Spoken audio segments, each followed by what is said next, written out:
네, 선거제와 관련돼서 특히 이제 그 비례성을 강화해야 된다는 것이 우리 더불어민주당의 오랜 공약이자 이제 당론이었습니다. 그와 관련돼서 그것은 국민의 뜻이 국회에 정확히 반영될 수 있도록 해야 된다는 것이 우리 당의 의견이었고요. 그게 또한 바람직한 방향으로 생각하고 지금 여야 사당 간에 일정 부분 합의가 돼서 테스트 트랙을 준비를 하고 있고요. 이것은 자유한국당이 이제 반대하고 있는데 그것을 이끌어내기 위한 협상적으로 이끌어내기 위한 전략 중에 하나다 이렇게 보고 이것이 국민들께 우리 거대 정당 또한 뭐 군소정당도 할 것 없이 정당이 할 수 있는 최선의 길이다 이렇게 생각을 하고 있습니다.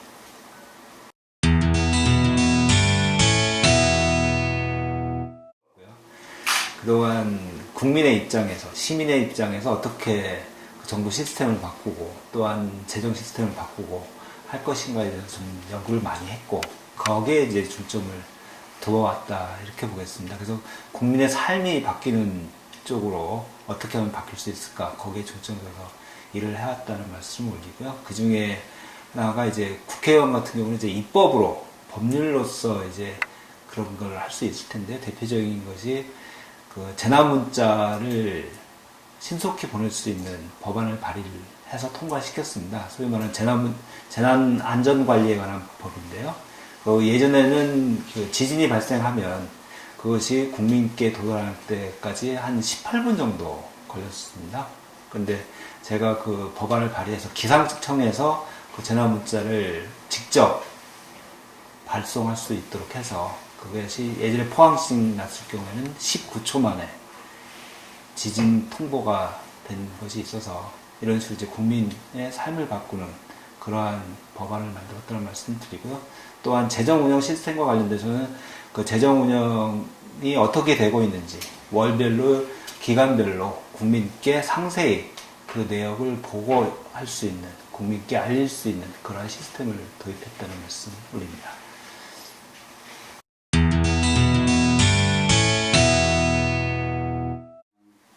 예, 올해 같은 경우에는 이제 국회의원으로서는 3년 차입니다. 그래서 사실은 이제 그동안에 저의 그 의정 활동을 정리하면서 내년 선거를 또 준비하는 두 가지 의미가 있겠습니다. 그래서 그동안 제가 낸 법안들, 그런 것들을 국회에서 제대로 좀 처리할 수 있도록 하는 것이 중요할 것 같고요. 두 번째로서는 그 내년, 올해 거를 잘 정리하면서 내년에 우리 국민들, 우리 시민들께서, 공포 시민들께서 바라는 것이 어떤 것이 있나 그런 것을 발굴을 해서 정책화시켜서 내년 총선의 공약으로 또 준비하는 것도 하나의 큰 축이 될 것 같습니다. 특히 올해 같은 경우에는 이제 국회가 지금 3월에 열리고 있지 않습니까? 그 다음에 4월 국회가 있을 수가 있고요. 그리고 6월 국회. 그 4월과 6월 국회에서는 그동안 우리 당에서 추진했던 법안들, 그리고 제가 제출한 법안들이 꼭 통과가 돼서 국민의 삶이 바뀌는 그런 것을 좀 체감할 수 있도록 해야 된다. 이렇게 생각하고 있고요. 특히 저는 기획재정위 간사를 하고 있는데요. 기획재정위 같은 경우에는 이제 서비스 발전법, 그 다음에 사회적 경제법 같은 두 가지 법을 중점적으로 추진하려고 합니다. 서비스 발전법 같은 경우는 잘 아시는 것 같지만 서비스를 혁신적으로 좀 발전시켜서 거기서 일자리 창출 도모하고 서비스 산업이 세계에서 좀 경쟁력을 확보할 수 있는 그러한 법으로 추진을 하고 있는데 지금 그 법안이 제출된 지 지금 8년이 넘지 않습니다. 근데 국회에서 계속 논의만 하고 있어서 이번에는 좀 제대로 저희가 여야 간에 합의를 도출해서 그 법안이 좀 통과되어야 되겠고요. 또한 사회적 경제 기본법 같은 경우에는 지금 소위 말하는 그 자본가와 노동가의 뭐 대립적인 그런 것을 넘어서서 합리적인 합의점을 도출해서 사회적 경제라는 협동조합이라는 주체가 새로운 일자리를 창출하고 또한 그 소위 말하는 자본주의의 모순된 점을 극복할 수 있는 그런 대안으로 지금 떠오르고 있는데 그거에 대해서 확실한 지원할 수 있는 근거를 마련하기 위한 법입니다. 그래서 이런 두 가지 법이 우리 경제의 새로운 활력소로 대두할 수 있다는 점에서 꼭 필요한 법이라고 생각하고 이 두 법안에 대해서 중점적으로 지금 여야 간에 합의를 도출하는데 노력할 계획입니다.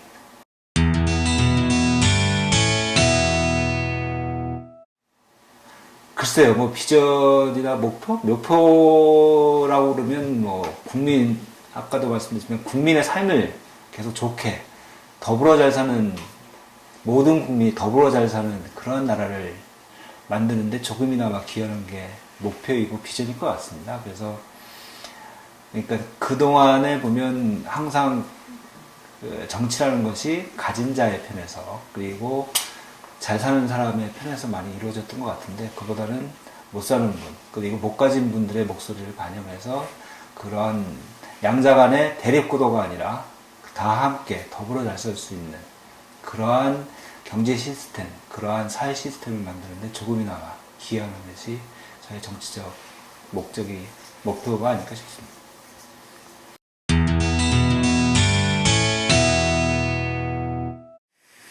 군포가 참 좋은 시입니다. 그리고 규모는 크지 않지만 우리 군포 시민께서 더불어 부딪히면서, 서로 간에 시민 간에 부딪히면서 느끼면서 한 가족처럼 살 수 있는 그런 도시입니다. 그런데 지금 인구가 좀 줄어드는 점이 좀 많이 아쉽고요. 특히 다른 도시하고도 마찬가지로 고령화되는 분야도 있고, 또한 젊은 층이 군포를 좀 떠나는 그러한 경향이 보여 있어서 군포의 활력을 불어들이는 것이 좀 시급한 과제다, 이렇게 생각을 하고 있고요.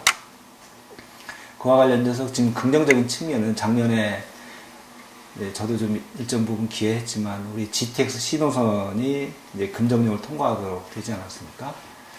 GTX 신호선이 올해하고 내년에 걸쳐서 사업 계획을 수립해서 2021년부터 29년까지로 지금 계획이 되어 있는데요. 그때 이제 사업 계획을, 근데 그걸 좀 더 앞당기는 작업을 좀 하고 있지만 앞당겨질 겁니다. 이제 그래서 GTX 신호선이 되면 우리 군포가 이제 경기 남부 지역의 교통의 요지가 될 겁니다.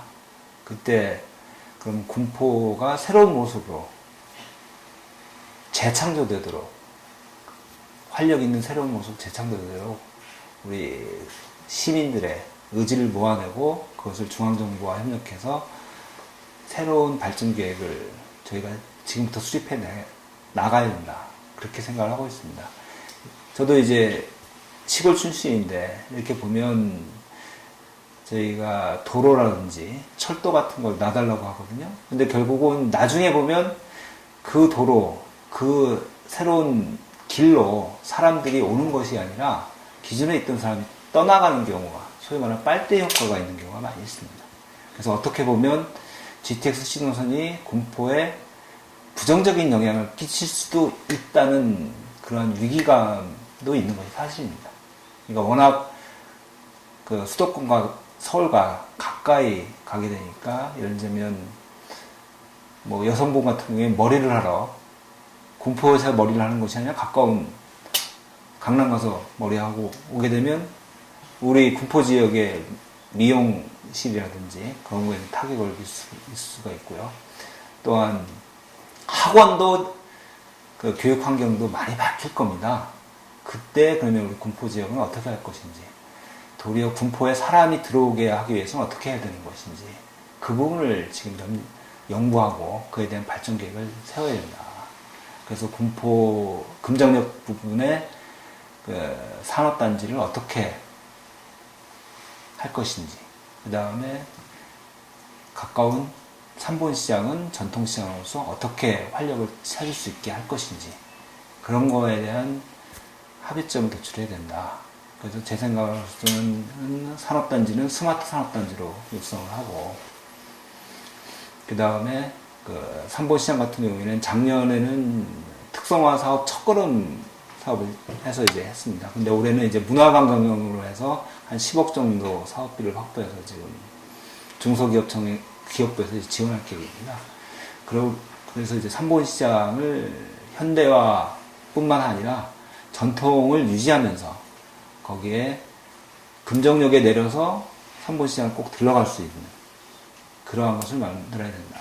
그와 관련돼서는 금정역 주변을 정말 역세권 개발에 준해서 아니면 그보다 더 아까도 말씀드렸지만 저는 군포를 재창조한다는 그 생각으로 해서 우리 금정역, GTX 가서는 금정역, 그리고 그 다음에 군포역, 그리고 3번역, 그리고 대항해 이렇게를 다 엮는 전체적인 큰 비전을 갖고 군포를 새롭게 활력소 있는 곳으로 만들어야 된다 이렇게 생각하고 있습니다. 금정역 앞에 그 3번천이 흐르고 있지 않습니까? 근데 그게 지금 복개천인데 이것을 복원을 해서 그야말로 환경이 살아 숨쉬는, 환경과 사람이 같이 살아 숨쉬는 그러한 군포를 만드는 것이 필요합니다.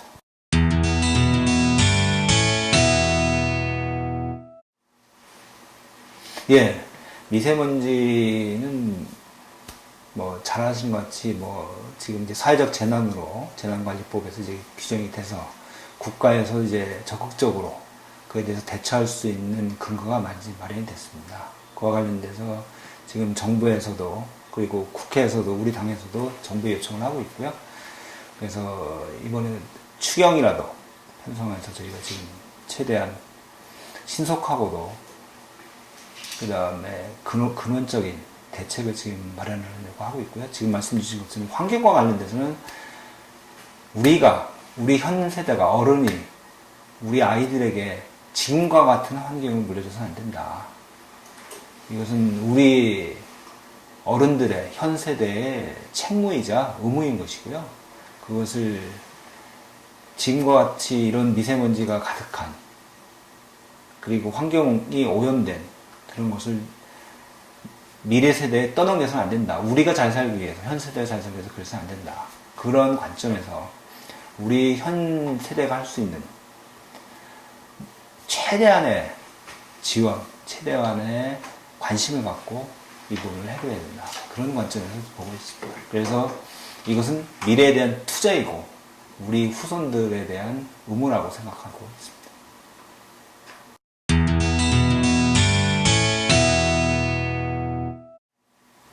예, 지금 주신 게 이제 청년, 그 다음에 어르신 부분, 그리고 경력단절 여성, 이런 것이 모두가 다 우리 지금 나라의 약자 부분들이거든요.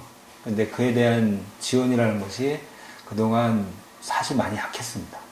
특히 국가에서 많이 그 부분에 대해서 사회적 약자에 대한 지원을 해야 되는데 많이 약했는데 그러한 것은 특히 예산이라든지 정책적인 지원이 많이 필요한데 이 부분에 대해서는 의지의 문제다. 저는 그렇게 생각을 합니다. 그동안 아이디어는 많이 있었는데 제대로 된 지원, 그걸 못해서 그러한 청년, 어르신, 그 다음에 여성분들의 현장의 목소리를 많이 듣고 그에 대해서 정확히 지원할 수 있는, 관심을 갖고 지원할 수 있는 그런 것이 필요하다. 거기에 이제 특히 재정당국, 기획재정부를 비롯한 재정당국, 정부의 그 패러다임의 전환이 많이 필요한 것이거든요. 근데 저는 이제 기획적인 간섭에서 거기에 더 중점을 두고 정부의 그 관심의 전환, 그 다음에 그러한 패러다임의 전환을 적극적으로 촉구하고 그에 대해서 대안을 제시할 계획입니다.